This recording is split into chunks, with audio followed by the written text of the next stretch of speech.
بسم اللہ الرحمن الرحیم۔ ابے بھائی بیان کرنے دو یار، کیا کہہ رہے ہو؟ ابے کھڑے ہو کر پیشاب کرنے والا مسئلہ رہ گیا، اس لیے کہہ رہا ہوں کہ لوگ کہیں کھڑے ہو کر پیشاب کرنا شروع نہ کر دیں۔ اس پر میں تفصیلی بیان بعد میں ریکارڈ کرواؤں گا، پہلے بتا دوں۔ فی الحال صرف اتنا سمجھیں کھڑے ہو کر پیشاب کرنا سنت نہیں ہے۔ نہا رسول اللہ صلی اللہ علیہ وسلم عن البول قائما او کما قال صلی اللہ علیہ وسلم، نبی صلی اللہ علیہ وسلم نے کھڑے ہو کر پیشاب کرنے سے منع کیا۔ اس میں صحابہ کے اقوال بھی بہت سارے ہیں، جن کو یہ کہتے ہیں حدیث ہے، صحابہ کا قول بھی کیا ہے؟ حدیث ہے، تو وہ بھی بہت سارے ہیں۔ رہا یہ کہ صحیح بخاری میں نبی نے کھڑے ہو کر پیشاب فرمایا ہے، تو جب جس کام سے نبی نے منع کیا ہو، پوری زندگی کبھی نہ کیا ہو، اگر ایک دفعہ کیا ہے تو وہ کیا ہے؟ کسی عذر کی بیس پہ کیا ہے۔ جو عمل ہمیشہ کرتے آ رہے ہیں وہ سنت ہوگا، یا جو ایک دفعہ زندگی میں کیا وہ سنت ہے؟ تو احیاناً تو رسول اللہ صلی اللہ علیہ وسلم نے ظہر میں جہری قرات بھی کی ہے امت کی تعلیم کے لیے، ایک دفعہ، تاکہ پتہ چلے میں کیا پڑھ رہا ہوں، لیکن جہرن قرات کا کوئی بھی قائل نہیں ہے، کیونکہ عام معمول نہیں تھا۔ تو اگر نبی نے ایک دفعہ کھڑے ہو کر پیشاب کیا تو ہمیں اس بارے میں ملتا نہیں ہے کہ کیوں کیا۔ اس لیے بعض فقہا کہتے ہیں کہ آپ کے جوڑوں میں تکلیف تھی، بعض کہتے ہیں کچھ اور مسئلہ تھا، وغیرہ وغیرہ۔ تو سنت نہیں ہے، اس کے بارے میں صحابہ کے آثار ہیں، ممانعات ہے اس بارے میں۔ ہاں یہ کہہ سکتے ہیں کہ کوئی عذر ہو تو کر سکتے ہیں، جیسے نبی صلی اللہ علیہ وسلم کو یقیناً کوئی عذر ہوگا جو ایک دفعہ آپ نے ایسا کیا، تو ہم بھی یہ کہتے ہیں بھائی اگر بیٹھنے کی جگہ ہی نہیں ہے تو کیا کرے گا آدمی؟ تو ظاہر ہے پھر تو اب آپ یو ایس اے میں جائیں یا ادھر ممالک میں جائیں تو وہاں بیٹھنے کی جگہ ہی نہیں ہوتی، تو جب جگہ ہی نہیں ہے تو پھر کیا کرے گا؟ تو وہ تو مجبوری ہے۔ تو سنت نہیں ہے، سنت بیٹھ کے پیشاب کرنا ہے۔ پوری امت کا یہ تواتر سے چلا آ رہا ہے، تو مسائل علماء سے پوچھا کریں، مفتیان کرام سے پوچھا کریں۔ کھڑے ہو کر پانی پینا بھی سنت نہیں ہے، یہ بھی ذہن میں رکھیں۔ بیٹھ کے پانی پینا سنت ہے۔ نہا رسول اللہ صلی اللہ علیہ وسلم عن الاکل والشرب قائما، آپ صلی اللہ علیہ وسلم نے قائما کھڑے ہو کر کھانے سے بھی منع کیا اور پینے سے بھی منع کیا۔ اس کے خلاف ایک روایت ہے حضرت علی نے کھڑے ہو کر پانی پیا ہے، وہ بھی ہم یہ کہتے ہیں اس لیے کہ لوگ اس میں غلو کرنے لگے تھے، اس کو فرض و واجب سمجھنے لگے تھے، ان کا یہ زعم توڑنے کے لیے۔ اور عبداللہ بن عمر سے جو روایت ہے، یہ کہتے ہیں ان کو حدیث نہیں آتی ہے، حدیث ہی نہیں آتی ہے ٹھیک ہے نا؟ تو وہ سارے ان کو آتی ہی نہیں بزرگوں کو حدیثیں۔ وہ جو مرد اور عورت کی نماز میں فرق ہے نا، اس میں جو میں نے کہا حدیث، تو وہ عبداللہ بن عمر کا قول مجھے معلوم تھا، اور پچھلے بیان میں وہ اس کا حوالہ بھی دے چکا تھا۔ تو عبداللہ بن عمر سے مروی ہے، فرماتے ہیں ہم نبی کے دور میں چلتے پھرتے کھاتے بھی تھے اور پیتے بھی تھے، چلتے پھرتے کھاتے بھی تھے اور پیتے بھی تھے۔ تو یہ دونوں حدیثوں میں ٹکراؤ ہو رہا ہے۔ تو ہم یہ کہتے ہیں ایک طرف نبی کے قول ہے کہ نہیں ہے، ممانعت ہے، دوسری طرف یہ کہہ رہے ہیں ہم یہ کرتے تھے، تو دونوں میں تطبیق کیسے ہوگی کہ نبی کا قول بھی اپنے حال پہ برقرار رہے اور عبداللہ بن عمر کے قول کی بھی تعویل؟ تو کچھ چیزیں ایسی ہوتی ہیں جو انسان چلتے پھرتے کھا سکتا ہے، جیسے آپ نے جیب میں کھجوریں ڈال دیں، اب آپ چلتے ہوئے جا رہے ہو تو وہ کھا سکتے ہو آپ۔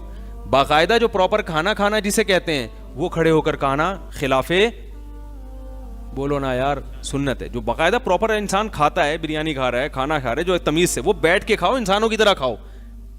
اور ایک چیز ہوتی ہے جیسے چلغوزے ہیں جیب میں، مونگ پھلی ہے جیب میں، سفر میں آدمی جا رہا ہے تو اب وہ بیٹھے گا تو سفر کیسے کرے گا، یا وہ تو رک جائے گا۔ تو عبداللہ بن عمر کا قول اس قسم کی چیزوں کے بارے میں ہے کہ ایسی چیزیں، یعنی اس قسم کی، تاکہ اس سے دونوں قسم کے قول کی کیا ہو جاتی ہے تطبیق۔ ورنہ نبی کا یہ قول کہ نبی نے منع کیا، اس کا پھر کوئی مطلب بنتا ہی نہیں ہے، کیونکہ اس میں تو تعویل ہو نہیں سکتی نا۔ تو بیٹھ کے کھانا سنت ہے، کوئی عذر ہو تو آپ کھڑے ہو کر کھا سکتے ہیں، یہ حاصل کلام کا نکلے گا۔ عبداللہ بن عمر کا مطلب ہے کوئی عذر ہو، ہم یہ کر لیا کرتے تھے، اگرچہ اس میں عذر کا ذکر نہیں ہے، لیکن اس کی تعویل یہی ہوگی تاکہ مرفوع حدیث میں اور موقوف حدیث میں مطابقت ہو جائے۔ اور صحابہ کا صدیوں سے، تابعین، تبع تابعین کا جو عملی تواتر چلا آ رہا ہے، سب تمیز سے، یہ تو انگریزوں کے آنے کے بعد کھڑے ہو کے کھانا شروع کیا لوگوں نے، اس سے پہلے سب شرافت سے کیسے کھاتے تھے؟ بیٹھ کے کھاتے تھے۔ اچھا، انہوں نے ایک اور بات کی ہے کہ بیٹھ کے پیشاب کرنا، کھڑے ہو کر پیشاب کرنا بھی سنت ہے سوائے عورتوں کے۔ اب سوال پیدا ہوتا ہے کہ عورتوں کے لیے کیوں بھائی؟ لقد کان لکم فی رسول اللہ اسوۃ حسنہ، قرآن میں آتا ہے تمہارے لیے نبی کی زندگی میں کیا ہے؟ نمونہ ہے۔ تو ہر چیز میں ہے نا، تو پھر خواتین کو آپ نے مستثنا کیوں کر دیا؟ اگر آپ اس پہ کوئی عقلی دلیل دیتے ہیں، عقلی دلیل، تو ایک طرف آپ کہتے ہیں دلیل صرف قرآن و حدیث ہے، دلیل صرف کیا ہے؟ قرآن و حدیث ہے۔ دوسری طرف آپ اپنی عقلی، ممکن ہے کوئی کہ اس سے عورتیں اگر کھڑے ہو کر پیشاب کریں گی تو چھینٹوں سے نہیں بچ سکتی، ہے بھائی, چھینٹوں سے نہیں بچ سکتی. تو ایسے طریقے بہت سارے ہیں اس زمانے میں کہ وہ کھڑے ہو کر پیشاب کریں. وہ تو مرد بھی اگر چھینٹوں سے نہ بچ سکے تو اس کو تو آپ ناجائز کہتے ہو.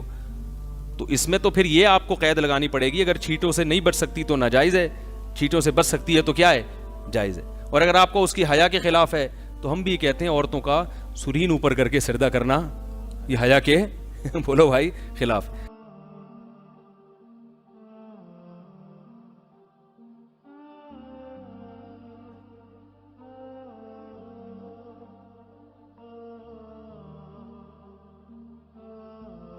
ایک بات میں بار بار کہتا ہوں, دیکھو اپنی بیٹیوں کو پراپر ڈریس پہنایا کرو. لوگ کہتے ہیں ہماری بیٹی ہمارے قابو میں نہیں ہے. بالغ ہونے کے بعد اگر قابو میں نہیں ہے تو بات سمجھ میں آتی ہے. بچیاں تو قابو میں ہی ہوتی ہیں نا. کسی بھی دیندار کو کھڑا کر دو, اس کے بیٹے کا لباس دیکھو اور اس کی بیٹی کا لباس دیکھو. ابھی میں ہانگ کانگ گیا نا, مردوں کے پورے کپڑے ہیں, پورے نا, ان کا بس نہیں چل رہا ہوتا, منہ بھی چھپا لیں وہ. اور ان کنٹریز میں خواتین کے کپڑے کیا ہیں, شارٹ, 2-4 اسٹیکر کہیں سے ادھار لے کے, وہ بھی ایسا لگتا ہے جیسے پتہ نہیں کیا تکلف ہے بھائی. یعنی بعض ایک صاحب کہنے لگے ان سے بولو کہ اس تکلف کی ضرورت کیا تھی آپ کو, خام خواہ کی ٹینشن. مرد پورے, اور عورتوں کا وہی کلچر کہاں آ رہا ہے ہمارے معاشرے میں, اور کیسے آ رہا ہے؟ والدین اپنی بچیوں کے لیے ایسے کپڑے لے کر آ رہے ہیں. ابھی تو بچی ہے بھائی, اگر وہ ابھی بچی ہے تو وہ بھی تو بچہ ہے, اس کو بھی چڈی پہناؤ, بنیان پہنا کے باہر نکال دو اس کو.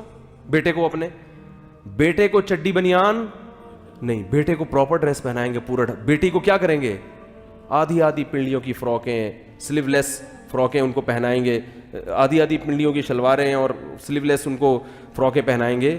تو یہ اس کی علامت ہے کہ آپ ان کی صحیح تربیت نہیں کر رہے. بچے کو پراپر ڈریس پہنا کے اس کا عادی بنانا پڑتا ہے. اس سے بچے میں حیا پیدا ہو جاتی ہے, شرم پیدا ہوتی ہے. آپ نے دیکھا ہوگا جو لوگ اپنے بچوں کو کپڑے نہیں پہناتے نا, چڈی بنیان میں ہی بچے گھومتے رہتے ہیں, وہ پھر بڑے ہو کر بھی چڈی بنیان میں.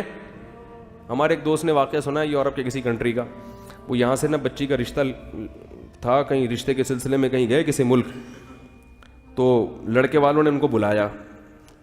تو وہ جو لڑکی کے ابا تھے انہوں نے کہا وہ سسر جو یعنی لڑکا ہے اس کو بلاؤ. لڑکا کہیں جاگنگ کر رہا تھا چڈی پہن کے. اس کو پتا چلا جی تمہارے رشتے والے آئے ہوئے ہیں. اس نے کہا ٹھیک ہے, بہت خوشی ہوئی, میں آ رہا ہوں. تو وہی چڈی بنیان میں ہی سسر صاحب کے آگے آگے بیٹھ گیا, اور اس نے اپنی طرف سے یہی کیا بھائی جو میں ہوں میں وہی نظر آنا چاہتا ہوں. اور صحیح کیا اس نے, خام خواہ میں اپنے آپ کو ایسا شو نہیں, میں ایسا لبرل ہوں, پہلے بتا دیا اس نے اپنے ڈریس سے کہ مجھ سے زیادہ توقعات نہ رکھنا, ہم یہ چڈی بنیان ہی ہمارا فیشن ہے. تو چڈی بنیان میں آ کے سسر صاحب کے سامنے بیٹھ گئے. انہوں نے کہا بھائی تو لڑکی والے جب ہمارے یہاں جب آتے ہیں تو بندہ کہیں سے ادھار ہی لے لیتا ہے پتلون. کیا خیال ہے بھائی, اس موقع پر تو ہر آدمی کم از کم پراپر ڈریس میں بیٹھتا ہے نا, نہیں ہے تو کہیں سے ادھار لے لیتا ہے, شرٹ ادھار لے لیتا ہے, بعد میں واپس کر دیتا ہے کہ بھائی چلو ابھی فی الحال. تو یہ اتنا لبرل. وہ خیر انہوں نے انکار کر دیا, اور بہت اچھا کیا انہوں نے انکار کر دیا.